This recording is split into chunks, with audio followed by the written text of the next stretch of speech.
নাটকের বাইরে আমি আসলে মাথার কাপড় ফেলতে চাই না। এটা একদিকে উমরা করে বদলে গেলেন অহনা, অন্যদিকে 49 মা হচ্ছেন আমিশা প্যাটেল, আর টাইগার শ্রফের জন্য উঠল খুনের সুপারি।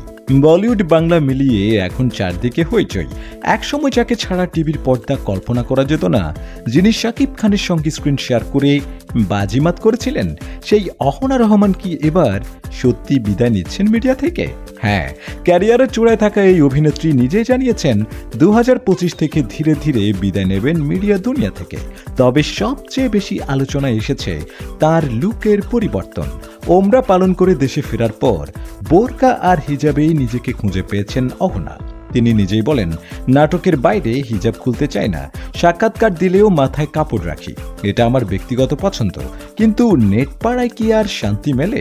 অহনার কথায়, নায়িকাদের পায়ে পায়ে দোষ, হিজাব পরে অ্যাওয়ার্ড নিতে গেলেও সমালোচনা, আর বডিকন পরে গেলেও দোষ, তাহলে অভিনেত্রী কি পড়বে? এমন এক সমাজে দাঁড়িয়ে অহনা এখন প্রশান্তির খোঁজে সৌদি আরব যেতে চান বারবার। ওমরার সময় গা শিউরে উঠেছিল, নিজেই বলেছেন তিনি। কিন্তু যখন অহনা নিজেকে বদলে ফেলছেন, ঠিক তখনই বলিউডে বয়ে যাচ্ছে অন্য রকম ঝড়। 49 বছর বয়সে এসে অন্তঃসত্ত্বা আমিশা প্যাটেল সবুজ মনোকিনি পরা এক ছবিতে তুমুল গুঞ্জনের দুনিয়ায়। হাতে ম্যাঙ্গো আইসক্রিম, খোলা চুল, টুপি আর সানগ্লাসে পোজ দেওয়া আমিশা দেখতে যেন একেবারে ছুটি কাটানো মোড়ে। কিন্তু সেই ছবিতেই এক জায়গায় আটকে গেল নেটিজেনদের নজর। পেটের কাছে কিছুটা স্ফীতি, আর তাতেই শোরগোল। ওইটা কি বেবি বাম্প? বিয়ের আগেই মা হচ্ছেন? কমেন্ট বক্সে চলছে গুঞ্জনের ঝড়। কেউ লিখছেন, ও মাই গড, বিয়ে ছাড়াই অন্তঃসত্ত্বা। আবার কেউ বলছেন অন্তঃসত্ত্বা লাগছে নাকি ভুল। কিন্তু প্রশ্ন হচ্ছে, এটা সত্যি গুঞ্জন নাকি ক্যামেরা ট্রিক? মনোকিনের কাটিং নাকি অ্যাঙ্গেলই বিভ্রান্ত করেছে সবাইকে?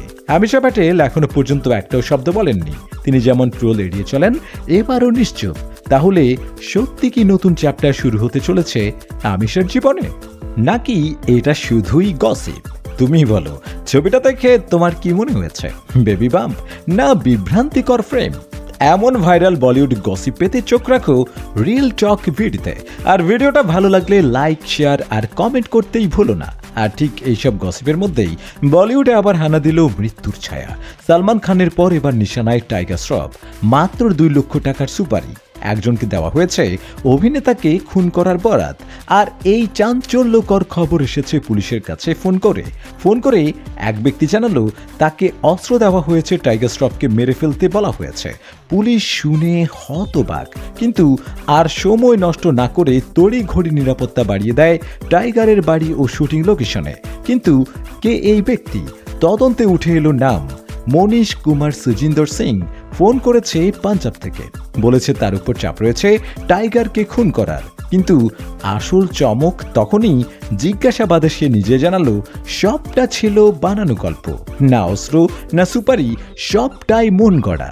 পুলিশ করলো তাকে গ্রেপ্তার এবং জানালো এই হুমকি ছিল সম্পূর্ণ ভুয়ো। কিন্তু প্রশ্ন উঠছে, বারবার বলিউড তারকারাই কেন টার্গেট? সালমান, টাইগার, এরপর কার পালা?